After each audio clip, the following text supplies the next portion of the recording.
Olá, eu sou o Leandro, eu sou professor de Ciências do Sistema Municipal de Educação de Barretos e o título dessa aula que eu vou apresentar são os cordados. Os cordados são um grupo de animais mais complexos que desenvolveram ao longo da cadeia evolutiva.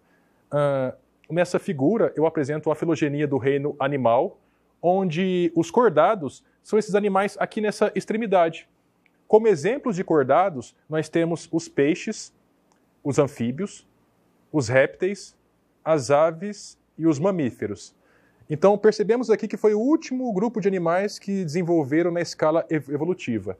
E os animais mais aparentados evolutivamente com os cordados são os equinodermas. Bom, e por que cordado? Porque eles apresentam notocorda. E o que vem a ser uma notocorda?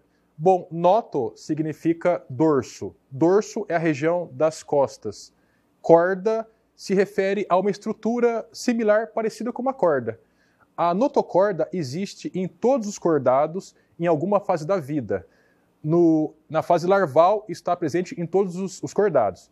Às vezes, na fase adulta, ela persiste, mas na maioria dos casos ela desaparece e dá origem a uma outra estrutura, como a gente pode observar no sapo. A larva do sapo é o girino. O girino apresenta uma notocorda nessa região aqui das costas, do dorso. Quando o girino se desenvolve, sofre a metamorfose e vira um animal adulto, forma a coluna vertebral, que é um osso cuja principal função é a proteção de parte do sistema nervoso central, que é a medula espinhal. Nessa figura eu apresento a filogenia dos cordados, os 8 grupos principais de cordados. Bom, iniciando a partir dos protocordados, que são cordados primitivos, cordados primeiros, ou seja, os primeiros cordados que possivelmente apareceram na linha evolutiva. O segundo grupo de animais que se desenvolveram são os agnatos, onde gnato significa mandíbula e o prefixo a significa não, animais que não têm mandíbula.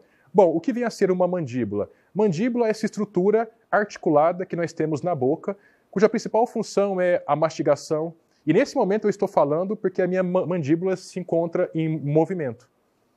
Um terceiro grupo de animais são os peixes cartilaginosos, como o tubarão, a raia, os peixes ósseos. Depois houve uma ruptura, uma mudança brusca na linha evolutiva, e de animais aquáticos evoluiu para animais terrestres. O primeiro foram os ancestrais dos anfíbios atuais. Na Terra, houve a evolução dos répteis e das aves, que são animais mais adaptados para o ambiente terrestre, e, por fim, os mamíferos, que nós fazemos parte desse grupo de animais. Agora, vou aprofundar um pouco mais nessa árvore filogenética. Aqui, antes de dar origem a qualquer cordado, formou-se a notocorda, que eu já expliquei em slides anteriores o significado dela. Isso significa que todos os animais aqui têm a notocorda. Logo depois da formação da notocorda, surgiu o ancestral do protocordado. Nos próximos slides, eu vou mostrar um exemplo de protocordado. Anfioxo é um animal aquático que eu mostrarei foto depois. Bom, depois que surgiu o anfioxo, desenvolveu uma outra característica que é a presença de crânio. Protocordado não tem crânio. Daqui para frente, todos os animais têm crânio. São os craniados. Então, um agnato que veio depois do surgimento do crânio, ele tem crânio. Depois eu mostrei fotos dos agnatos, cujo exemplo é a lampreia e a feiticeira. A evolução continuou seguindo e houve o aparecimento de outras características, que é a mandíbula e coluna vertebral. Daqui para frente, todos têm mandíbula e coluna vertebral. Agnatos e protocordados não têm mandíbula e não têm coluna vertebral. Bom, a evolução continuou se seguindo, formaram-se os peixes ósseos e um grupo de peixes ósseos desenvolveram um pulmão bem primitivo. E isso possibilitou, a partir desse grupo de animais, evoluírem os animais terrestres que têm pulmões. Lembrando que os animais aquáticos respiram por meio de brânquias, não por pulmões. Aqui surgiu outra característica, que é a presença de 4 pernas, ou seja, tetrápodos. Todos os animais terrestres, quase todos, apresentam 4 pernas. E aí originou os anfíbios, que também têm pulmões. A evolução continuou seguindo e houve o surgimento de ovos com casca, que deram origem a répteis e aves. E, por fim, uma última característica, a presença de pelos e glândulas mamárias, que possibilitou o surgimento dos mamíferos. Bom, todos os cordados apresentam 4 características, pelo menos em alguma fase da vida. A notocorda, que eu já expliquei, tubo nervoso na posição dorsal, tubo neural na posição das costas desses animais.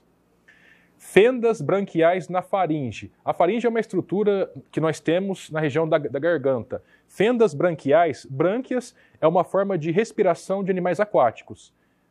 O que eu quero dizer é que todo cordado, inclusive a gente, já possuímos, em alguma fase da vida, brânquias. E, por fim, cauda pós-anal. Bom, vou começar, a partir dessa figura, a falar um pouco sobre notocorda e tubo nervoso na posição dorsal. Essa figura é de um feto, é de um embrião ainda na barriga da mãe, nas primeiras semanas. Essa estrutura azulada significa o tubo nervoso na posição dorsal das costas. Ao longo do desenvolvimento desse embrião, ele vai formar a medula espinhal. A notocorda se encontra aqui, abaixo da medula espinhal, que ao longo do desenvolvimento, ela vai formar um osso, que é a coluna vertebral, que vai envolver a medula espinhal, protegendo-a.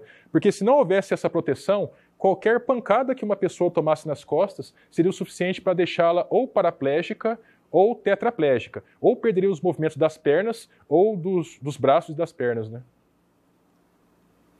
Agora, fendas branquiais na faringe. Como eu disse, nós já apresentamos brânquias, fendas branquiais, numa fase da nossa vida. Nessa figura eu mostro alguns animais. O peixe, a salamandra, a tartaruga, um frango, uma galinha, coelho e seres humanos. Essas pequenas fendas aqui, esses pequenos cortes, são essas fendas branquiais. Percebam que todos os embriões têm uma grande semelhança entre si, mas um ser humano adulto com um peixe adulto é totalmente diferente. Nós perdemos, ao longo do nosso desenvolvimento, essas fendas branquiais, porque não são úteis, por motivos óbvios. Nós somos animais terrestres. E cauda pós-anal. Uma cauda que fica próxima da região do ânus. Aqui.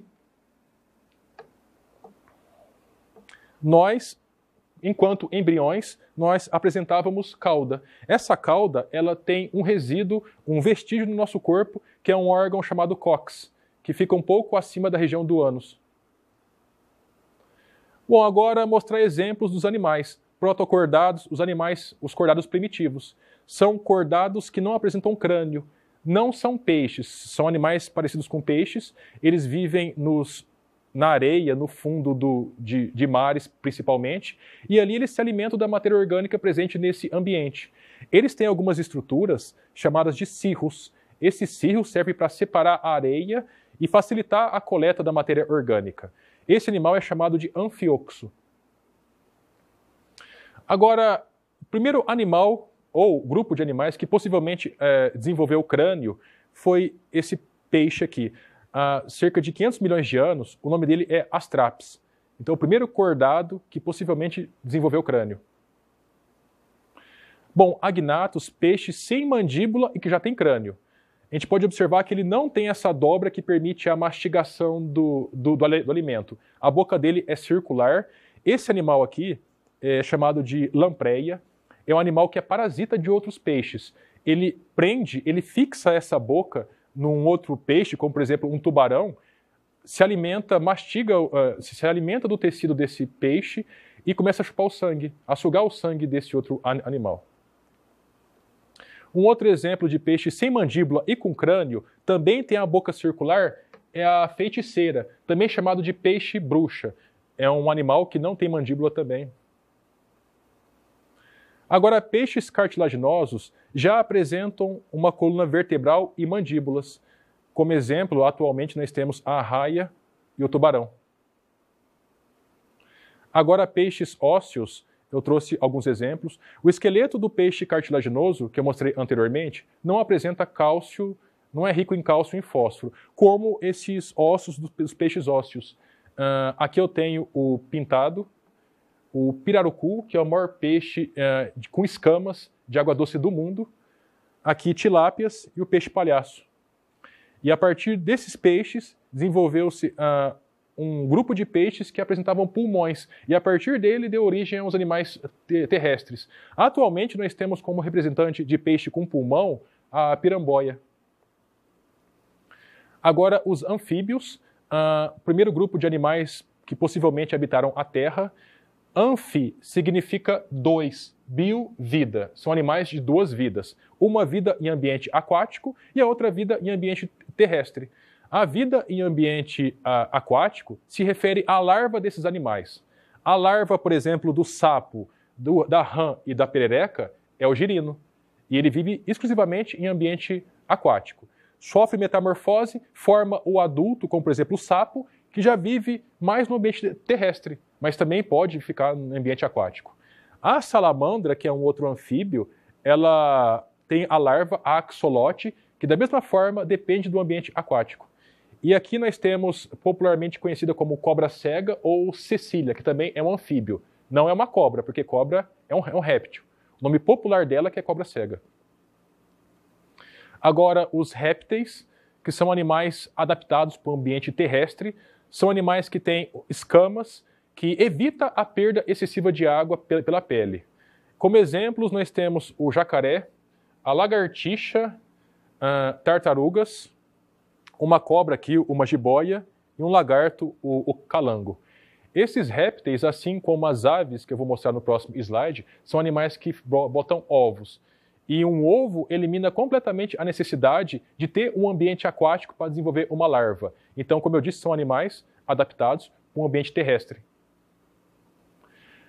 As aves, aqui eu coloquei ema, pinguim, a maior ave de rapina do Brasil, a arpia ou gavião real, o tucano, um pombo e a arara vermelha e azul. Bom, as aves são animais que possuem primeiramente penas, são animais que possuem um bico, garras e possuem ossos pneumáticos. Ossos pneumáticos são ossos leves que possibilitam o voo deles. Se tivessem ossos pesados, densos, não seria possível isso. Aves também não apresentam a bexiga urinária, que é um local que nós temos que quando estamos com vontade de urinar, ela se enche. Se esses animais tivessem bexiga urinária, dificultaria o ato deles voarem. Agora, o grupo mais complexo de animais, os mamíferos, que a principal característica é a presença de glândula mamária, onde a fêmea tem essa glândula que permite a amamentação dos filhotes. Como exemplos aqui nós temos a baleia, coelho, lebres, cavalos, pessoas, seres humanos, nós somos mamíferos, elefante, cachorro e um morcego, que é um mamífero que voa. Além de glândulas mamárias, esses animais possuem outros tipos de glândulas, como por exemplo, glândulas de odor, que tem a função, por exemplo, de atração sexual. Glândula sebácea, que produz sebo. No nosso caso, essa glândula sebácea está ligada com a formação de espinhas, de cravos. Bom, esse era o conteúdo que eu queria ter transmitido. Bons estudos a todos.